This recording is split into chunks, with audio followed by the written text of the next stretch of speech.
Hari ini saya akan berbicara tentang keluarga, saudara. Sekalipun tema besar daripada Rock Ministry adalah young men, anak orang-orang muda. Tetapi tadi dikatakan oleh Bapak Gembala kan, orang muda bisa dipakai oleh Tuhan. Tetapi sebaliknya, orang muda seperti Saulus bisa dipakai juga oleh kuasa gelap untuk menghabisi anak-anak Tuhan. Ya, oke. Untuk itu gak ada salahnya kita mulai persiapkan anak-anak kita sebelum dia menjadi orang-orang muda, akan dipakai siapa mereka nanti. Nah, saya terinspirasi, saya sering kali kalau lewat di jalanan itu ya, ngelihat ada upacara orang-orang lokal, penduduk lokal Bali. Itu saya sering lihat itu, waduh sukacita luar biasa saudara ya. Mereka itu bisa dari mulai generasi yang paling tua, sampai yang anak-anak kecil, betul ya. Tanpa harus dipaksa-paksa, harus disuruh-suruh, mereka bisa ikut dengan sukacita. Statementnya begini, oh iya, kalau orang melayani Tuhan itu memang biasanya keluarganya jadi target, jadi sasaran, jadi banyak serangan iblis katanya. Sudah pernah dengar itu? Pernah? Enggak pernah? Atau cuma saya sendiri yang dengar? Wow. Pak Irvin masih mau melayani Tuhan kalau anak-anakmu jadi serangan iblis. Loh, serius saudara? Lah menurut saya kalau memang demikian keadaannya, waduh saya mundur duluan aja deh. Daripada kasihan anak-anak saya jadi target. Saya bukan gak percaya iblis menyerang kita. Percaya. Tapi menurut saya kok gak demikian ya. Masalahnya orang-orang tua, waktu anaknya seperti itu tidak mencari tahu kenapa sih sebenarnya. Ada apa dalam gereja? Apa yang kita orang-orang tua tampilkan di gereja gitu loh. Kok sehingga orang-orang muda tidak happy, tidak suka. Kita main gampangnya aja, ya memang sih dari dulu iblis itu tukang bohong. Saudara. Dari dulu iblis itu problem, dari dulu iblis itu jelek ya. Ya udahlah kita gampangnya cari kambing hitam yang udah jelek aja. Yang kita salahin. Tanpa kita cari tahu, ada apa di dalam keluarga kita? Kok anak-anak kita tidak suka cita? Tidak dengan ikhlas, tidak dengan sukacita, tidak senang ngikutin kita. Iya kan? Itu kan aneh. Padahal dengan jelas di Matius katakan bahwa kekristenan, saudara-saudara di tempat ini adalah dikatakan di situ dalam doa Tuhan Yesus, Thy kingdom come, Thy will be done as in heaven so on earth. Dia bilang. Jadilah kehendakmu, datanglah kerajaanmu, jadilah kehendakmu di bumi seperti di sorga. Mana ada agama yang seperti ini saudara?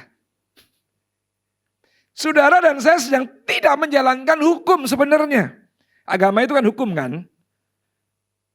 Agama itu kan aturan-aturan kan? Makanya kalau saudara kalau mau silakan. Sudah buka deh semua kitab suci. Apa aja namanya. Di situ pasti banyak aturan-aturan. Banyak hukum-hukum. Kalau saudara begini dapat begini. Kalau saudara begitu dapat itu. Kan begitu ya. Semuanya berisi tentang hukum dan aturan. Cuman Tuhan Yesus yang mengajarkan. Saudara dan saya adalah orang yang harus menggambarkan sorga di bumi. Nah kalau saudara dengar kata sorga, apa yang ada di benak saudara? Sesuatu yang menyenangkan atau tidak? Sesuatu yang indah atau sesuatu yang buruk? Sesuatu yang harusnya disukai oleh semua kalangan, semua usia, semua suku, semua bangsa. Atau dijauhi? Nah, kita mesti hati-hati.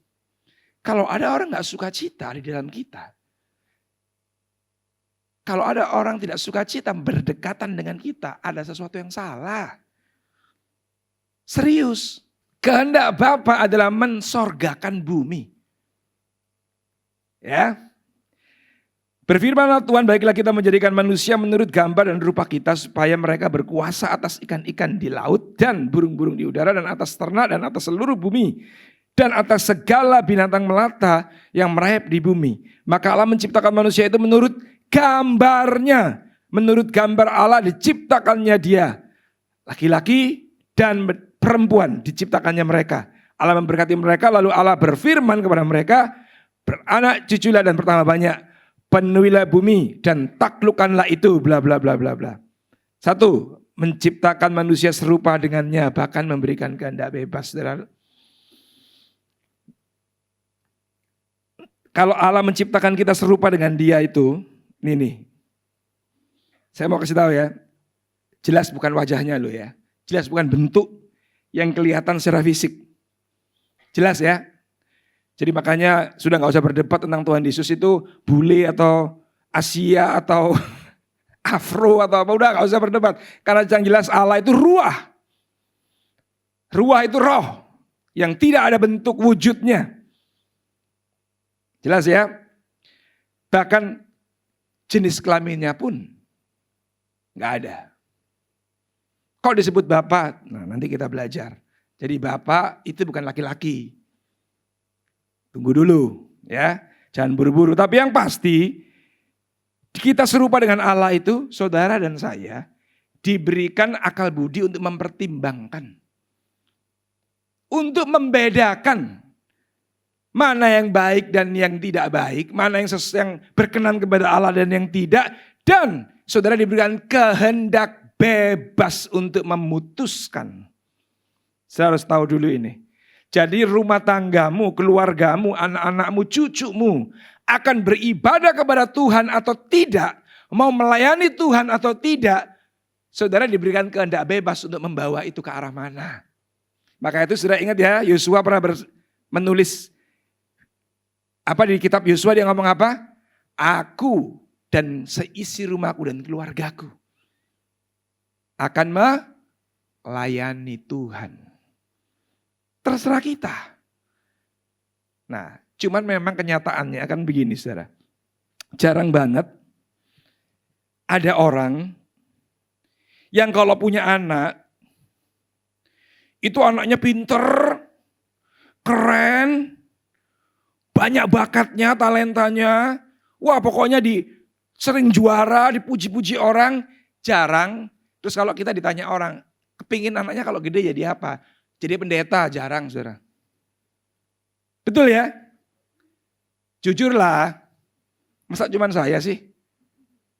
Jarang, saudara kalau misalnya hebat, pinter, ganteng, cantik, banyak punya bakat. Kalau ditanya, pernah gak sih saudara ngomong, aku mau jadi pelayan Tuhan? Pernah?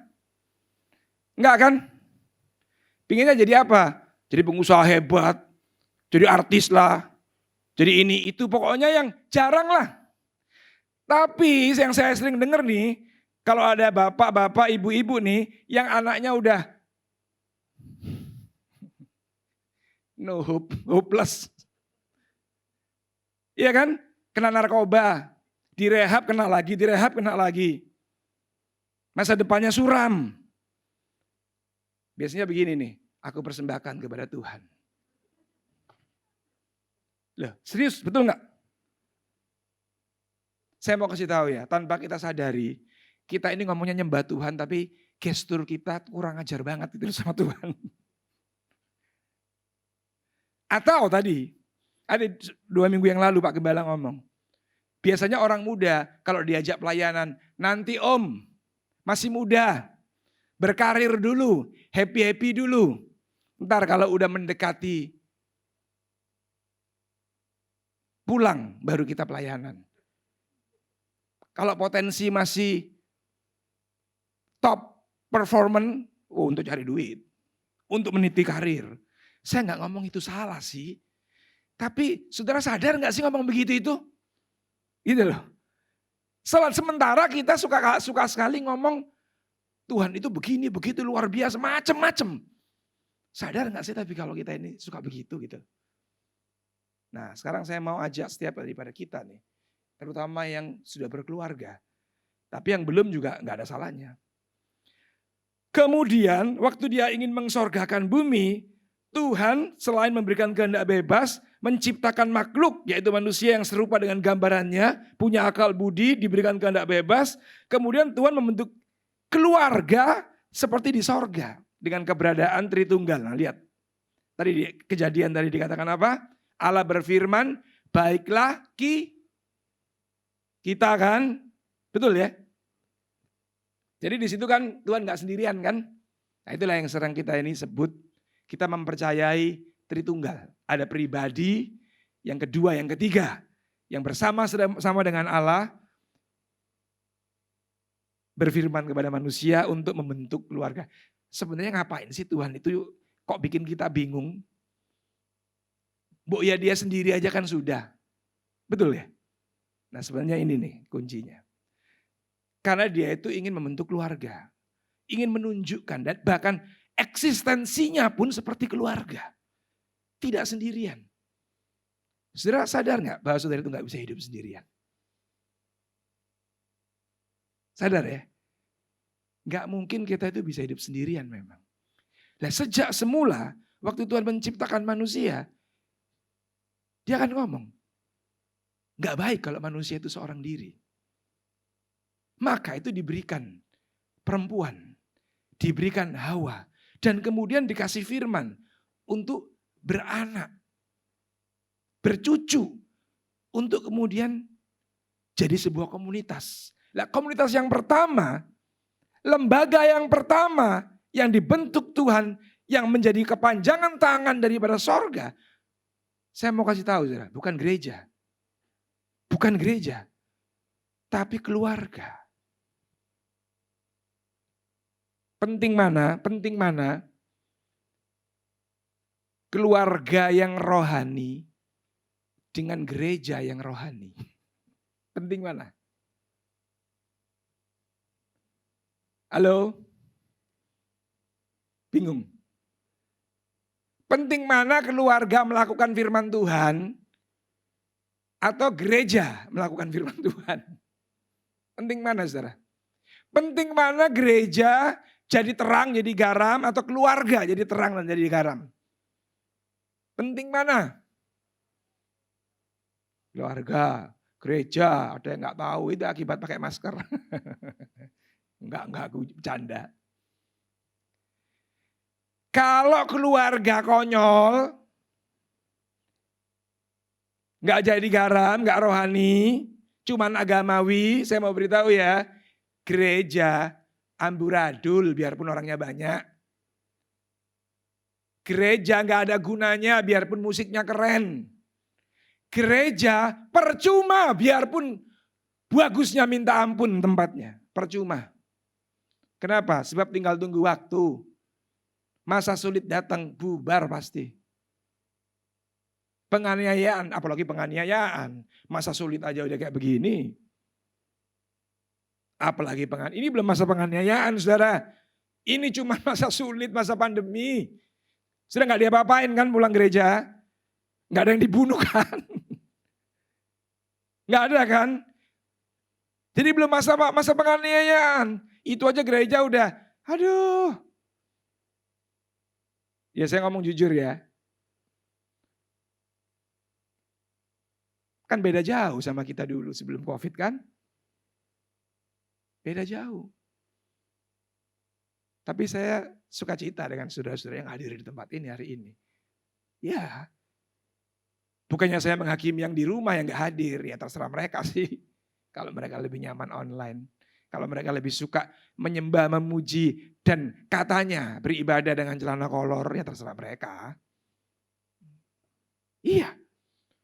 Tapi kalau keluarga solid, keluarga imannya bertumbuh hidup, keluarga jadi dampak, jadi terang, saya mau kasih tahu, gereja pasti luar biasa. Gereja pasti seperti yang terjadi di Kisah Para Rasul. Disukai banyak orang. Setiap hari ditambahkan puluhan ribu orang datang. Mana ada sih orang gak datang kalau komunitas saudara di bumi ini seperti di sorga keadaannya. Mana ada sih orang gak akan lihat cap, gak akan lihat merek, gak akan lihat label. Mau agamanya apa terserah. Tapi kalau di situ dia lihat ada atmosfer sorga, orang pasti datang. Apalagi dalam kondisi kayak hari ini, saudara. Apalagi dalam kondisi kayak hari ini. Kalau atmosfer sorga, saudara ciptakan, yaitu atmosfer kasih, saling menolong, saling memperhatikan, saling menopang, itu terjadi di tengah-tengah kita. Wow, saya kok percaya banget ya. Akan banyak orang datang.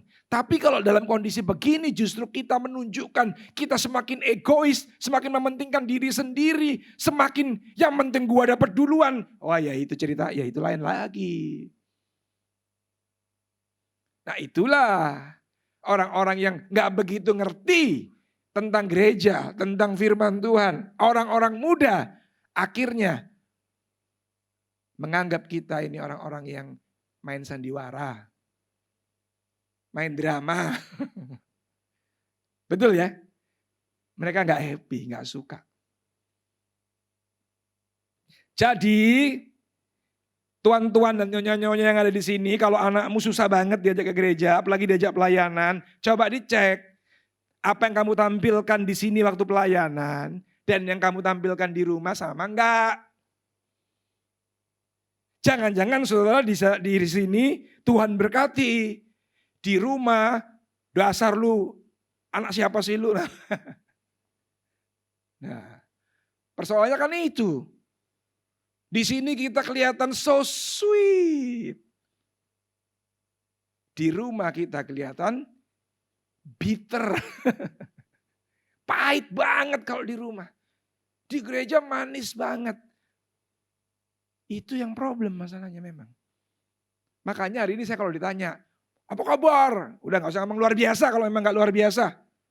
Kalau dompet aja lagi kosong ya udah ngomong aja, ya begini ini. Loh betul gak sih? Kita kan suka udah lata kan? Kalau ditanya, apa kabar? Luar biasa, padahal tadi di luar gerutu. Katanya omset turun lah, katanya keadaan sulit lah, duit gak pegang lah. Tapi ditanya luar biasa. Itu apa sih sebenarnya? Ngapain sih gitu loh. Tuhan Yesus gak pernah ngajarin yang demikian. Ngomong aja apa adanya. Nah saya gak ada waktu nih, saya mau tunjukin sebenarnya ada satu ayat yang luar biasa. Waktu Tuhan Yesus memuji Nathanael dengan jujur. Gak usah dibuka ya, saya kasih ceritanya aja. Pernah ada satu orang namanya Nathanael. Dia ngomong sama Tuhan Yesus. Waktu ditanya, percayakah bahwa dia ini Mesias? Dia ngomong apa saudara, Nathanael? Apa mungkin dari Nazaret muncul hal-hal yang baik katanya? Tuhan Yesus kan dari Nazaret tuh, desa kecil yang ya nggak ada barang bagus lah yang keluar dari desa itu. Terus Yesus dikatakan, waduh, Mesias katanya dari Nazaret. Nathanael ngomong dengan jujur, mana mungkin ada sesuatu yang baik, nah itu loh. Oh bukan, keluar dari Nazaret. Jawaban Tuhan Yesus apa saudara? Mengejutkan, dia gak ngomong kurang ajar lu Nathanael. Menghina gua lu. Enggak, dia bilang apa? Tidak ada orang di antara semua ini yang punya iman kayak begini nih. Ini adalah orang Israel sejati katanya. Dia bilang begitu. Apa maksudnya? Tuhan itu menghargai banget kejujuran. Kejujuran hati saudara itu loh. Kalau saudara memang gak percaya perpuluhan itu bakal memberkati saudara, jujur aja, gak usah takut. Kalau saudara belum percaya, udah jujur aja ngomong gak apa-apa. Toh saudara tutupi juga, saudara pikir Tuhan gak tahu apa hatimu bagaimana? Dia tetap tahu. Om Frankie bisa gak tahu. Tuhan tetap tahu. Jadi kita jujur aja ngomong apa adanya. Ini tambah ibadah sekali lagi ya. Hari ini kan. Makanya saya agak telat tadi. Saudara gak suka yang pelayanan. Aduh banyak banget pelayanan. Ngomong aja. Jangan saudara. Ya Pak. Oke siap. Ntar waktu pelayanan gerutu. Ntar waktu dikasih tugas banyak. Jamnya panjang, capek, ngomel di belakang. Nah hal-hal macam ini loh yang seringkali tanpa kita sadari, kita pertontonkan. Kita tunjukkan tanpa kita menyadari. Sehingga orang di sekitar kita yang paling dekat keluarga kita suka kadang-kadang melihat kita tidak terberkati oleh hidup kita. Tidak happy. Nah, secara besar gereja pun kadang-kadang karena gereja berasal dari banyak keluarga. Bukan menghakimi sih, tapi mengingatkan. Khususnya bapak-bapak yang sibuk melakukan kegiatan organisasi.